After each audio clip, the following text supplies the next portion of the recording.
আসসালামু আলাইকুম। আশা করছি সকলে ভালো আছেন। আজকে আপনাদের সাথে শেয়ার করব খুবই মজাদার আর হেলদি একটি খাবার। সেটি হলো প্রোটিন বল কিংবা বাদামের লাড্ডু। চলুন তাহলে শুরু করা যাক। এর জন্য প্রথমেই নিয়ে নিয়েছি বেশ কিছু বাদাম।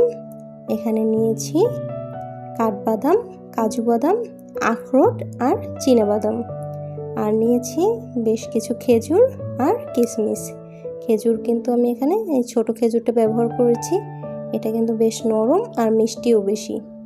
এখন বাদামগুলোকে হালকা করে একটু ভেজে নিব। বাদামগুলো ভেজে নেওয়ার কারণে কিন্তু লাড্ডুটা আপনি বেশ কিছুদিন সংরক্ষণ করতে পারবেন। আর যারা বাদামের কাঁচা গন্ধের কারণে খেতে চান না, তারাও কিন্তু এই লাড্ডুটা বেশ মজা করে খেতে পারবেন।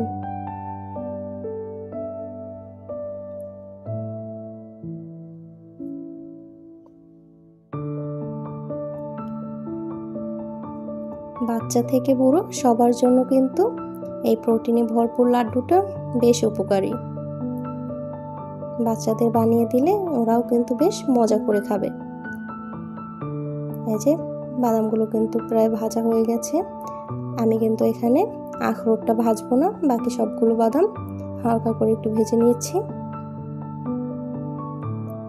এরপর যে বাদামগুলো তুলে নিয়েছি, এই যে খেজুরগুলো ধুয়ে এর আটিটা কিন্তু ছাড়িয়ে নিয়েছি। এবার বাদামগুলোকে একটু ব্লেন্ড করে নেব, অল্প অল্প করে দিয়ে তারপর ব্লেন্ড করে নেব।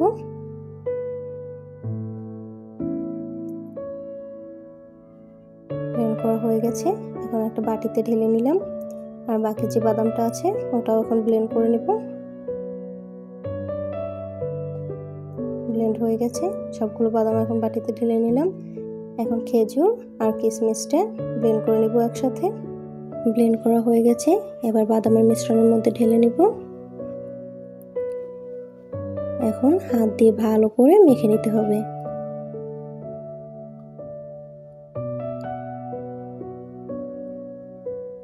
মেখে নেওয়া হয়ে গেছে। এ পর্যায়ে আপনাদেরকে বলগুলো তৈরি করে দেখাচ্ছি। এভাবে দুই হাতের মাধ্যমে ভালো করে ঘুরিয়ে ঘুরিয়ে বলগুলো তৈরি করে নিতে হবে। এরপরে সাদা তিলে কোট করে নিলাম। আমি কিন্তু এখানে তিলটাকেও হালকা করে একটু ভেজে নিয়েছি। আপনারা কিন্তু একবার হলেও এটা বাসায় তৈরি করে দেখবেন।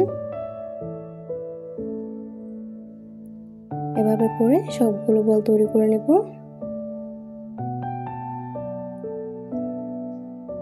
সবগুলো বল তৈরি করা হয়ে গেছে। দেখুন দেখতে কতটা ইয়ামি লাগছে।